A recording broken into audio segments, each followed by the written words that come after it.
pertanyaan, apa iya negara sebesar Indonesia nggak mampu mengelola wilayah negara untuk kepentingan safety for navigation? Kan alasannya itu safety for navigation. Ini makanya masih diberikan kewenangan pengelolaannya kepada Singapura. Bukan kedaulatannya memang. Tetapi kenapa kok pesawat kita lewat sana harus minta izin Singapura? Nah, kan?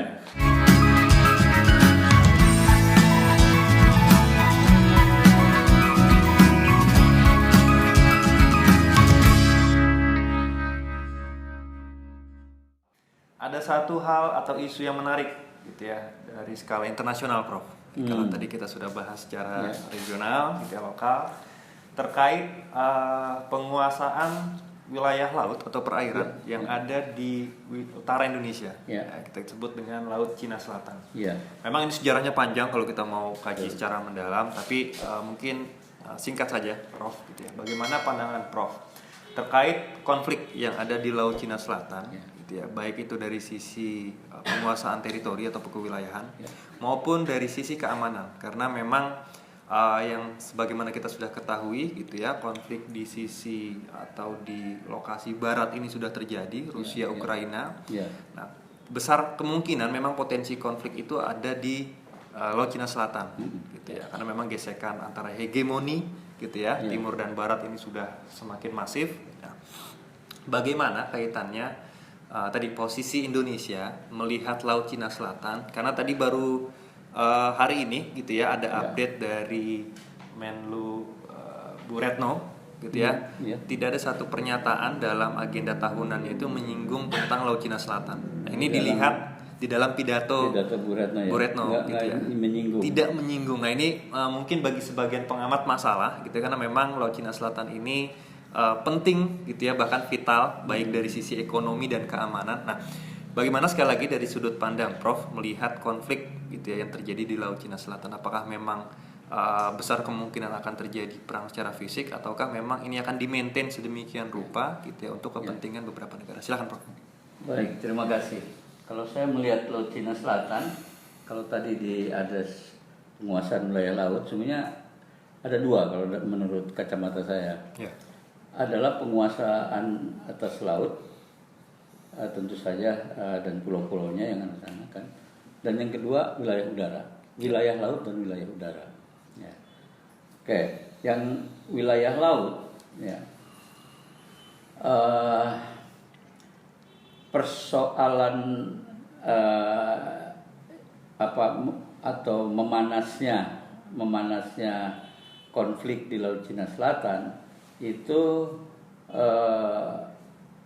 awalnya tadi ya saya secara cepat aja bahwa itu adanya klaim sepihak Cina, RR Cina, apa yang disebut dengan Nine Dash Line, yang sama sekali baseless, tidak punya dasar hukum maupun sejarah. Mereka hanya rujuk kepada kepada penerbitan peta Cina yang tahun 1946 gitu kan. Jadi sama sekali tidak punya roots jauh ke belakang gitu. Di situ pun sebenarnya ada dua ada ketidakkonsistenan klaim Cina tersebut. Karena ketika kita berbicara ZEE, tiba-tiba Cina mengatakan itu Laut Natuna Utara. Kita kan buat peta baru tuh tahun 2017 itu yang membuat nomenklatur Laut Natuna Utara, gitu kan, bagian daripada Laut Cina Selatan, gitu kan. Nah, itu diprotes sama Cina, gitu kan. Tapi selain itu, ketika kita merundingkan ZEE dengan Vietnam di wilayah itu, dia mengatakan di luar dari Nine Dash Line, dia menyebutkan di situ adalah wilayah tradisional fishing ground nya Cina. Nah, ini kan tidak ada di peta Nandes lain. Tiba-tiba dia buat dia hanya spell out wordingnya aja, nggak ada. Dikatakan itu tradisional sudah ratusan tahun yang lalu, buktinya pun nggak ada. Okay. Tapi inti awalnya sesungguhnya kalau saya melihat itu dari sisi kewilayahan, mereka itu ingin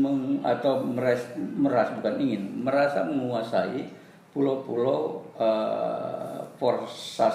Forza Archipelagos di situ kan. Itu ada terutama yang dekat ke kita itu Spratly dan Paracel. Ya, itu. Ya. Nah, ini yang punya konflik ya kemudian dengan negara-negara ASEAN. Ya, ada Vietnam di situ, ada Malaysia, ada Brunei, ada Filipina. Ya, terutama itu. Kan. Nah, apakah Indonesia punya kepentingan konflik dengan Cina di dalam soal mengklaim pulau-pulau yang ada di Laut Cina Selatan itu? Tidak ada. Secara historis paling utara kita, pulau kita di Laut Cina Selatan itu adalah pulau yang di sebelah utaranya Natuna, ada namanya Pulau Laut Miangas kan di sana Maluku Sulawesi Utara. Ini Natuna sebelah utaranya, di situ kita punya base point dan Cina nggak pernah memprotes itu. Artinya secara kewilayahan pulau-pulau kecil di wilayah situ nggak ada yang dan Cina juga mengatakan bahwa mereka tidak pernah mengklaim itu. Tetapi Cina punya dua punya ketidak konsistenan ketika dia mengatakan itu pulau itu dia tidak mengklaim Natuna. Tetapi ketika mereka membuat peta wilayah penguasaan tradisional fishing ground tadi, dia bukan cuma ini Natuna memasukkan perairan di sekitar Natuna, tapi all the way ke selatan sampai ke utaranya Bangka Belitung, Selat Karimata situ. Sampai ke situ itu. Dokumen peta lautnya Cina. Itu ada, mereka itu dibuat tahun 1940-an sudah sampai itu. Nah, itu yang mereka katakan ini sudah historical inilah gitu kan. Tentu saja ini tidak bisa dipakai dan hukum laut juga tidak bisa membenarkan. Yang menjadi persoalan kalau dibuat Indonesia gitu, dari soal konfliknya sesungguhnya adalah dampak ini ya, dampak keamanan betul, dampak ekonomi juga pastilah. Kalau terganggu itu kan silin yang paling ramai juga di dunia yang mulai dari kalau dari laut Samudra Hindia masuk ke Laut Andaman, terus turun ke Selat Malaka, Selat Singapura, berbelok ke timur, Selat Singapura naik ke Laut Natuna, kemudian ke Laut Cina Selatan. Itu kan jalur pelayaran yang sangat ramai, sangat sibuk ya, barat timur itu kan. Nah, kalau di situ terjadi eskalasi, ya tentu saja ini akan terganggu. Nah, secara global bahkan. Mana-mana. Nah, padahal sesungguhnya yang mereka atau Cina ingin kuasai itu kan juga rute ininya juga kan, makanya mereka ada BRI, Belt and Road Initiative gitu kan. Itu adalah pada jalur itu gitu kan. Artinya mereka mau kuasai. Tentu saja dengan penguasaan sepanjang itu ya dia akan melakukan tindakan-tindakan yang tentu saja menurut kepentingan Cina. Dia mau apakah itu melalui cara diplomasi yang sehingga cara damai, tapi kalau perlu mereka pun kekuatan alutsistanya kan luar biasa sekarang. Nomor 2 di dunia. Ya. Nah, kalau berbicara eskalasinya ini, apakah tadi pertanyaannya akan dampak ya sungguhnya yang berhadapan itu bukan Indonesia gitu kan, tapi kekuatan besar lain kan, yang merasa tersaingi oleh kekuatan Cina. Tapi ada kalau diperhatikan perkembangan sekarang itu adalah Taiwan. Kalau saya kok jangan-jangan nanti justru trigger konflik yang membesar itu adalah masalah Taiwan ini. Kan Amerika juga nggak mau melepas gitu aja. Betul. Kepentingan Amerika besar itu. Sementara teknologi. Iya. Tetapi kalau secara kewilayahan, ya secara kewilayahan teritori ya, karena pulau-pulau itu nggak ada. Yang ada kita dengan ini.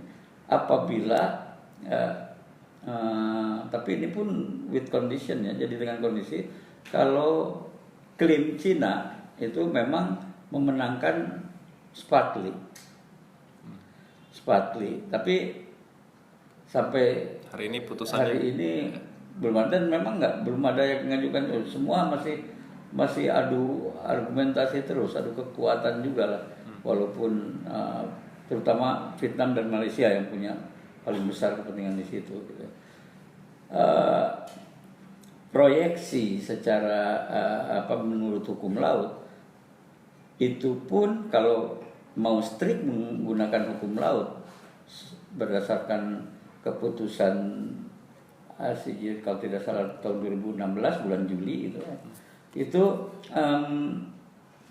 pulau yang terbesar pun di Spratly tidak hanya berhak atas wilayah teritorial yaitu 12 mil.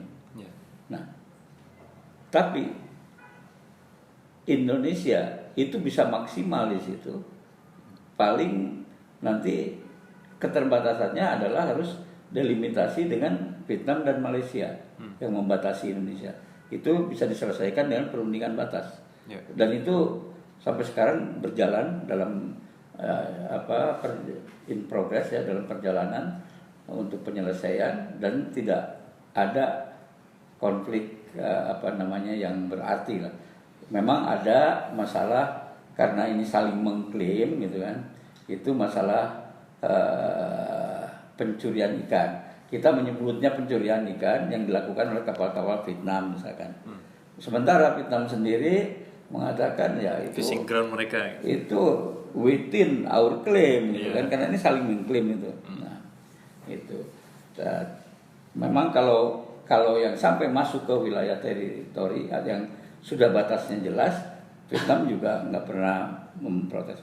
Tapi beda dengan Cina. Kalau Cina karena traditional fishing ground itu, dia Coast Guard-nya datang ngampirin KRI kita yang berpatroli sampai gitu. Beberapa kali kan terjadi. Nah, ini yang membuat tidak nyaman gitu kan, tentu saja membuat. Padahal sesungguhnya secara proyeksi hukum laut itu di situ tidak seharusnya ada Coast Guard tumpang tindih klaim antara Indonesia dan Cina.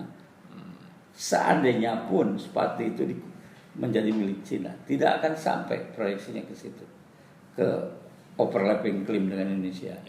Beda dengan Vietnam dan Malaysia dan Filipina. Iya. Filipina pun nggak nyampe ke sana. Itu. Apalagi Cina kan. Gitu. Nah, yang kedua adalah wilayah udara. Wilayah udara kemarin memang ditandatangani Realignment Fair Singapura. Itu di atas Natuna, di atas Laut Cina Selatan, yang di situ teritorinya teritori Indonesia.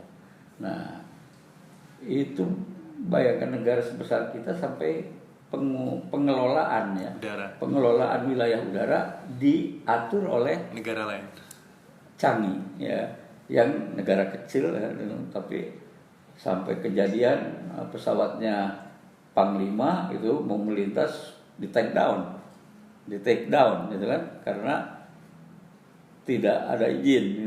Nah, ini itu sampai pernah ribut lah itu. Makanya akhirnya dibuat. Nah, sekarang sudah ada perjanjian realignment. Cuma sayangnya realignment ini kalau menurut cermatan saya hanya menyesuaikan area daripada PIR Singapura dengan PIR Jakarta itu menurut proyeksi kedaulatan wilayah di darat dan laut ke atas ya ke udara. Tetapi pengelolaannya tetap belum. Ya, ada di Ini menjadi PR. PR-nya adalah berupa pertanyaan, apa iya negara sebesar Indonesia nggak mampu mengelola wilayah udara untuk kepentingan safety for navigation? Kan alasannya itu safety for navigation. Ini makanya masih diberikan kewenangan pengelolaannya kepada Singapura. Bukan kedaulatannya memang. Tetapi kenapa kok pesawat kita lewat sana harus minta izin Singapura? Nah, kan artinya oke, pengelolaan, tapi ada hak yang secara kedaulatan juga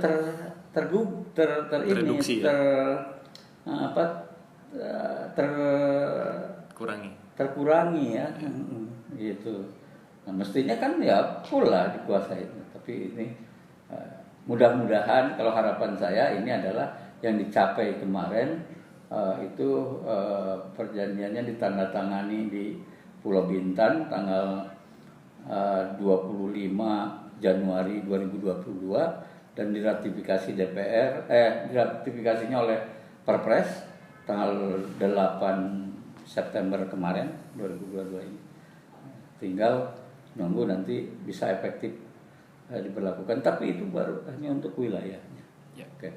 Jadi secara kewilayahan ya, baik di darat maupun di laut sekarang sesungguhnya walaupun ya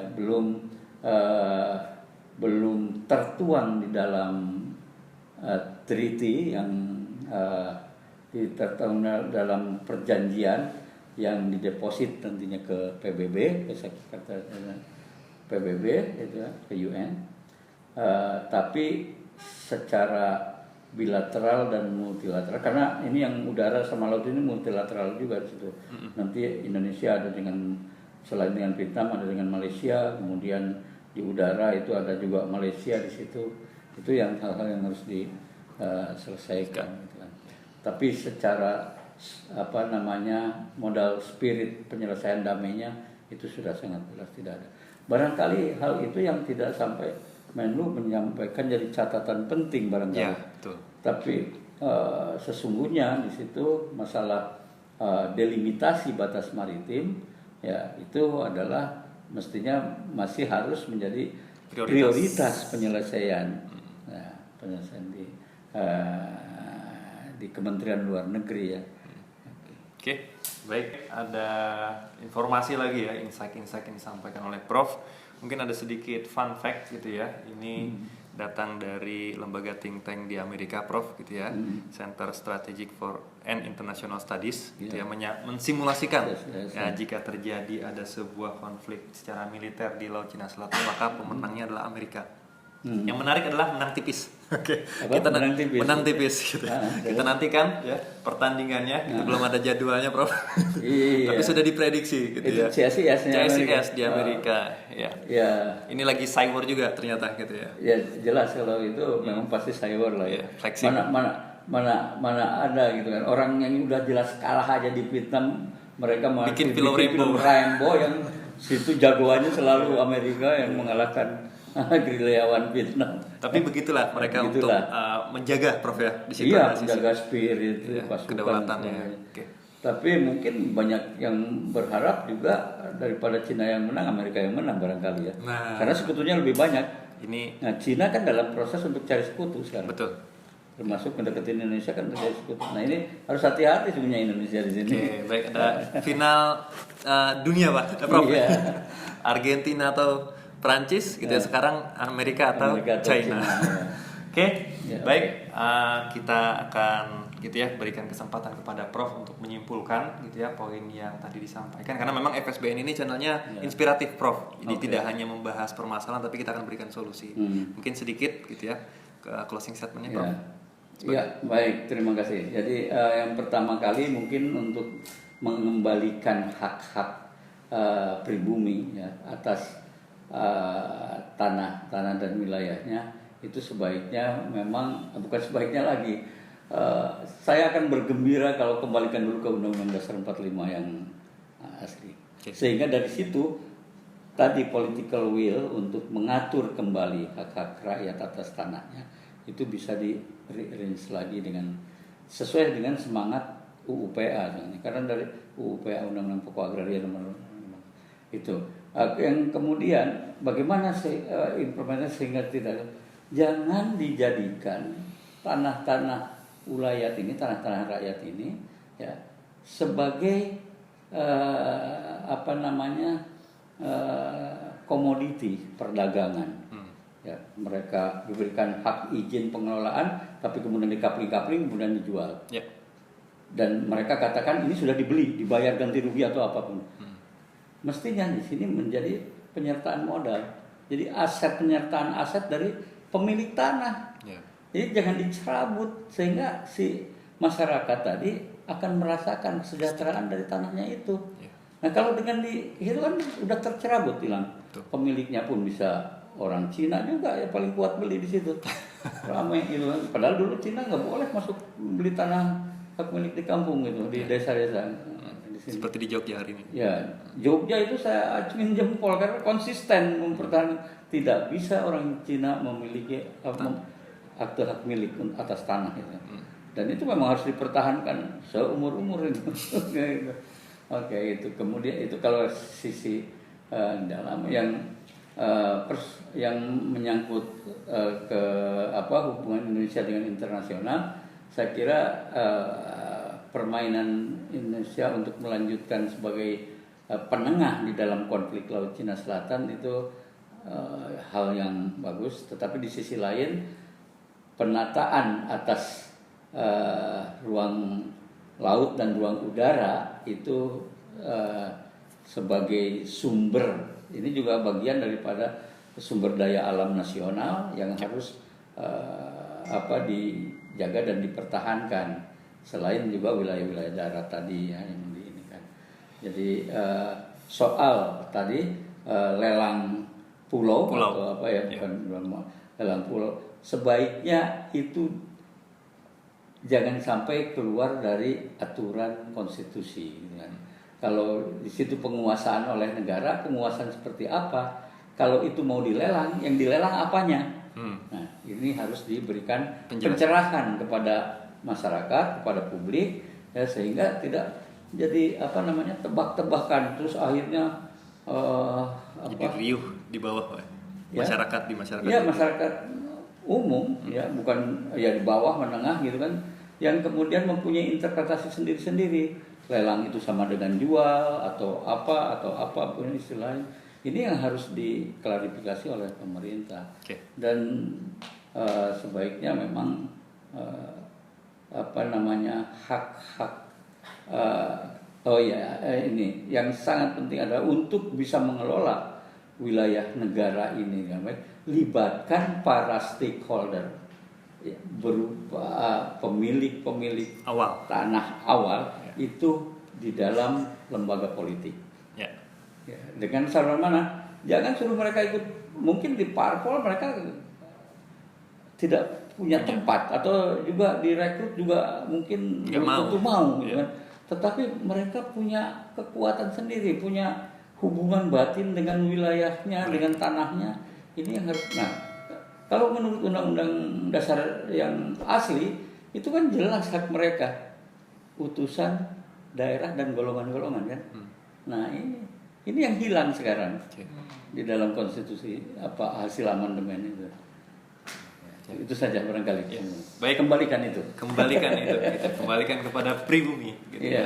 Baik, ada 4 poin. Mungkin saya akan berikan satu buah lirik lagu sebagai bentuk closing statement. Ini lagu klasik ya dari Kus Plus.